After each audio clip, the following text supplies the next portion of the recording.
श्री स्वामी समर्थ सगळ्यांना। आज आपण एक नवीन रेसिपी बघणार आहोत।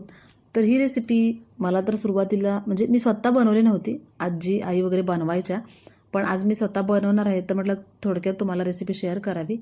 तर वाटाणा मार्केटमध्ये खूप सध्या आहे, तर बघू शकता सगळे जिकडे बघेल तिकडे वाटाणाचा म्हणजे सीझन चालू असल्यामुळे वाटाण्याच्या कोवळ्या अशा छान अशा शेंगा भेटल्या मला, तर म्हटलं चला ही रेसिपी तुमच्यासोबत शेअर करावी।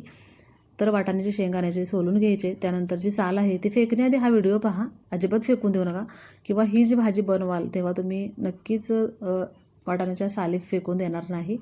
तर त्यासाठी आपल्याला साल आहे ना ते एकदम कोवळी आणि हिरवीगार असायला हवी, त्यानंतरच ही भाजी आपली छान अशी तयार होते। तर सालीच्या आतमधला जो पातळ थर असतो ना एकदम कागदासारखा, तो पूर्ण काढून टाकायचा आणि छान अशी भाजी आपल्याला घेवड्या नाही का असतो ना घेवड्याच्या म्हणजे आपण कसं खोडून घेतो सेम त्याच पद्धतीने आपल्याला खोडून घ्यायचे आणि आपल्याला ह्याची सुकी भाजी बनवायची। तर ही भाजी आमची आजी जेव्हा बनवायची ना तेव्हा आम्ही खाल्लेली आहे, तर एवढी सुंदर लागायची ना, पण स्वतः मी कधी बनवली नव्हती, पण आज जेव्हा बनवली ना तेव्हा एवढी भारी वाटली की खरंच अगदी घेवड्याची शेंग वगैरे आपण म्हणजे विसरून जाऊ, जेव्हा ही भाजी बनवू ना तेव्हा त्या भाज्या विसरून जाऊ, एवढी छान अशी चवीला लागते। कढई गरम झाल्यानंतर आपल्याला त्याच्यामध्ये एक बारीक चिरलेला कांदा घ्यायचा आहे, तो छान असा भाजून घ्यायचा, कारण सुक्या भाजीला कांदा वापरला तर ती भाजी पण वाढते आणि त्याची चवसुद्धा वाढत असते, तुम्हाला माहीत असेलच। त्यानंतर आपल्याला जी शेंग खोडून घेतलेली ती धुवून घेतली, त्यानंतर ही तेलामध्ये आपल्याला छान अशी भाजून घ्यायचे, तेलामध्ये भाजायची, त्यानंतर म्हणजे झाकण ठेवलं म्हणजे छान अशी लवकर वाफवली जाते। त्यानंतर आपल्याला ह्याच्यामध्ये चवीनुसार मीठ ॲड करायचं आहे। मीठ ॲड केल्यानंतर आपल्याला पाव चमचा हळद ॲड करायची आहे।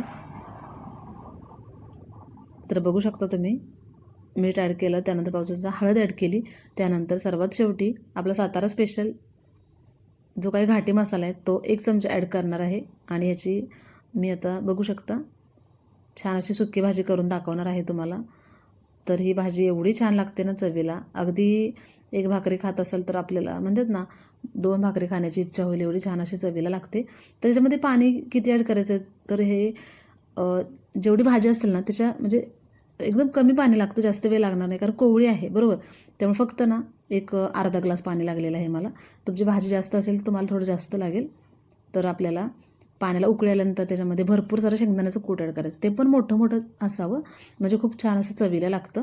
त्यानंतर झाकण ठेवायचं आणि 5 मिनिटानंतर आपली भाजी फायनली तयार होते। 5-6 मिनिटानंतर एवढी भाजी आपली छान तयार झालेली आहे। तर भाकरीसोबत चपातीसोबत कशासोबत ही भाजी एवढी छान लागते ना चवीला, खूप सुंदर लागते। व्हिडिओ आवडला तर एक लाईक नक्की करा आणि ही रेसिपी तुम्हाला जर माहीत असेल तर मला कमेंट करून नक्की सांगा ही भाजी कशी झाली आहे। धन्यवाद।